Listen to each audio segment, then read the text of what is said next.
Hi America, my name is Lindsay and I wanted to do a quick video for an amazing group of people who are called the True Texas Patriot Gear, and they have been helping the political prisoners' families all year long, coming up with really creative ideas to do auctions and things like that, kind of like Sarah did with the Beards for Bundys.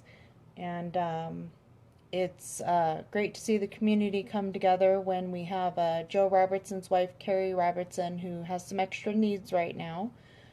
Um, we have some great people in Montana who are going to visit. They went and visited Carri on Sunday, and they're going back up there to help her with some things that need to be done. And some of that stuff is going to cost a little bit of extra money. So this auction came at the perfect time. And, God lays a path for us of when to get involved and when our paths cross. And the first sign of Carri needing something, and I wasn't sure how or when we were going to make it happen, I had an amazing phone call with a lady up in Montana, and so I'm very confident and very just blessed and happy that we have someone who can be local and go help Carri when she needs it. Because Joe Robertson's biggest worry is that his wife is taken care of. And if you're new to Joe Robertson's story, I'm going to put some links at the top of this video.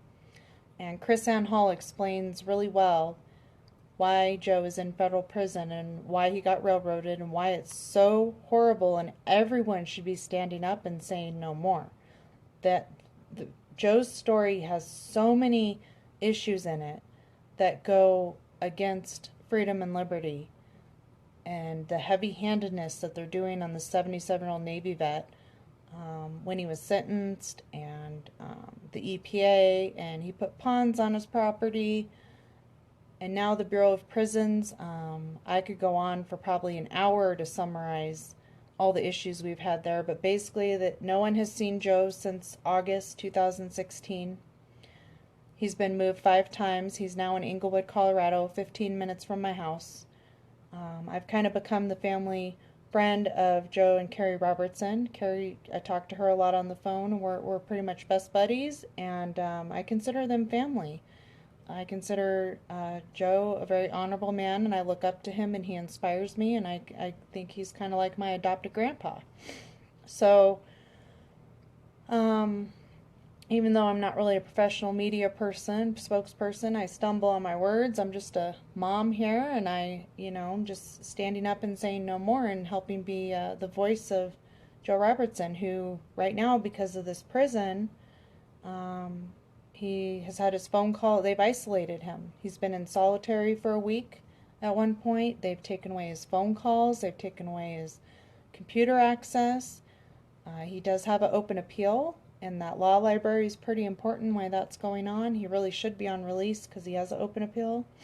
No commissary for 120 days, meaning he can only buy stamps and hygiene. So he can't get coffee, he can't get, extra things. And no phone calls, so he can't call his wife. And this all started before the holidays, so he hasn't been able to call his wife or call me. But he is standing still. So he stood when he served our country. He's a 2-time war vet. He served in the Navy. He stood again when he was whistleblowing on the Forest Service not being safe. That's why the EPA and the federal government went after him. They don't like it when you speak out and hold them accountable. Then when these charges came up, he refused to plead guilty because he didn't want to set a precedent that other landowners could get railroaded and abused. And now he's in a federal prison, very sick. We have anything from, he thinks he's had 2 strokes, heart problems, with his heart skipping beats, double vision. He has a herniated disc. They've denied him his PTSD medicine that the VA prescribed.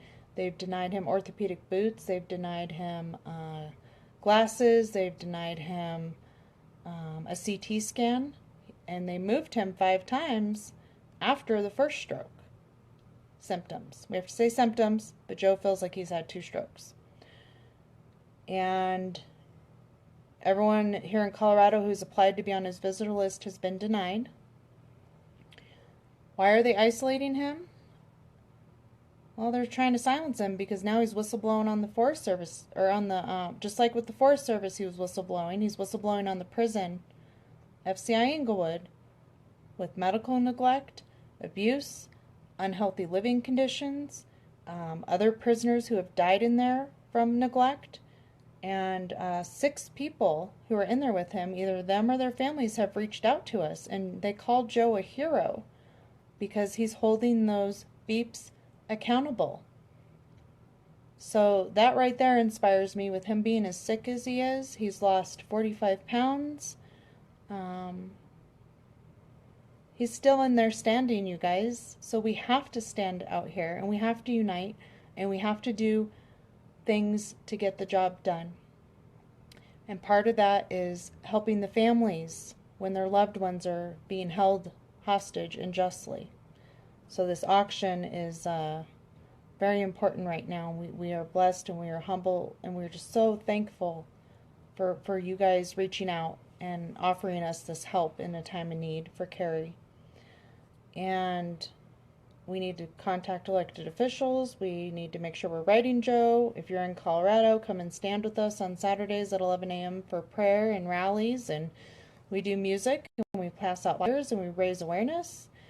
And to all the alternative media radio shows that have had us on, and our mainstream media here. They set a good narrative for Joe's story. They did an intro. Fox 31 did. I'll put that at the top of this video as well. And CBS, one of their reporters, filled out everything with the prison to go see Joe and have an interview with him. Well, the prison's telling Joe, if you talk to them and do the interview, we're going to have to move you for your own security. And we know Joe doesn't want to move because he knows we're here and we can help him. And he knows that he's got little brothers in there, he calls them, and they need him and he needs them. So everything corrupt and evil that could possibly happen to somebody is happening to Joe Robertson. So I just, in my heart, I have a conviction that God put me where I'm at right now to keep Joe's story going. And just like rescue dogs like my Ruger here, you know, people get really upset when they hear about rescue dogs getting abused and neglected, and they start organizations and they raise money and they, you know, share the stories, and you see videos and media stuff, millions of views. Well, for political prisoners, we need to stand up and say no more, and we need voice. So as our hero Lavoy Finicum would say, it doesn't matter how it ends, it matters how you stand. So we ask that you stand for Joe Robertson, whether that's writing a letter or donating to help his wife, or contacting an elected official, or just helping me tell his story and shock the conscience of America that we have political prisoners. Take care, guys. God bless.